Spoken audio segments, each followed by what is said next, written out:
எங்க கிட்ட ஒரு பழக்கம் இருக்குடா, என் தலைவன்ட்ட ஒரு பழக்கம் இருக்கு. என்கிட்ட என்ன தெரியுமாடா, சாப்பாடு போட்டு சாப்பிட்டு இருக்கும்போது நல்லா இருக்கான்னு கேட்பாரு. நல்லா இருக்கன்னா ரொம்ப சுவையா இருக்குண்ணா, இது அங்க போய் சொல்லணும் என்ன. அதுக்கு தாண்டா என்னை பக்கத்தில் வச்சு என் தலைவன் படிப்பிச்சான். என் தலைவன் யார், என் இனம் எப்படிப்பட்டது, எங்கள் போராட்டம் எதற்கு தொடங்கியது, இந்த தேசிய இனத்திற்கு இந்த தேசத்தின் தேவை என்ன, அதற்கு நாங்கள் கொடுத்த விலை என்ன.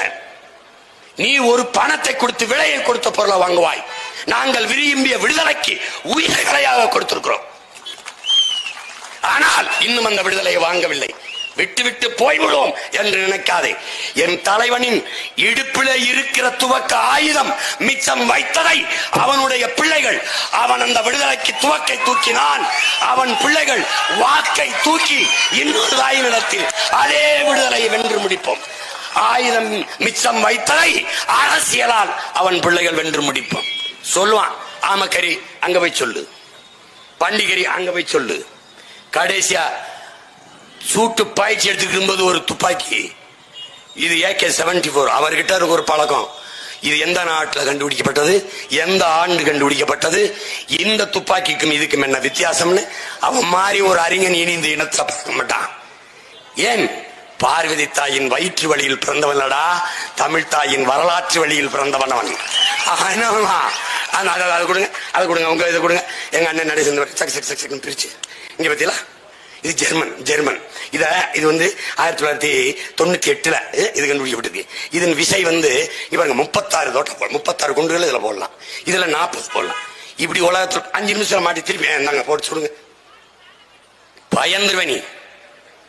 கடைசியா எங்க கடாவி, நாங்க 2 பேரும் ஒரு வயசு ஆளுங்க.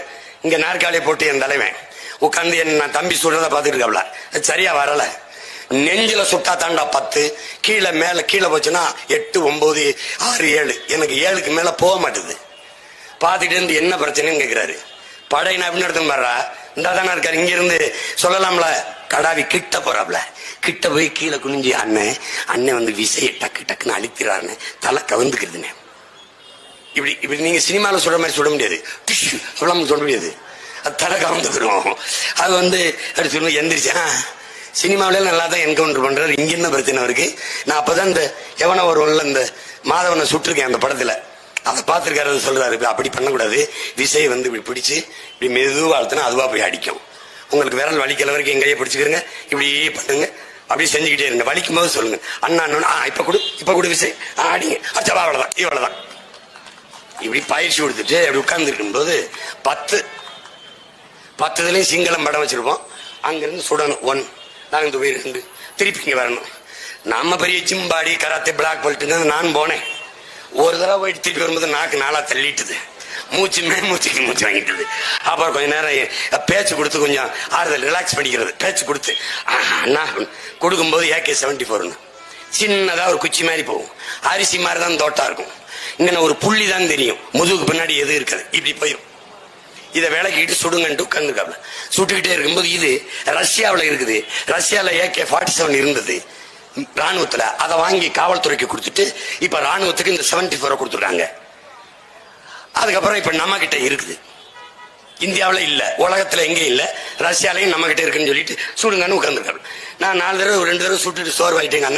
அண்ணா அப்ப நம்ம கிட்ட இருக்க அப்புறம் வேற எங்கேயும் இல்லைன்னா, ஆமா அப்ப இந்தியாவில் இல்லையே, இங்கதான் இருக்கு. அப்ப இந்தியாவில AK-74 சுட்ட ஒரே ஆள் நான் தான் இருக்கு, இல்லைன்னா அவனு எங்க ஆளு. ஆமா, அதை இங்க சொல்லாதீங்க, அங்க போய் சொல்லுங்கன்னாரு. சொன்னாரு, சொல்றேன்டா, ஆமாடா AK-74 சுட்டேன்.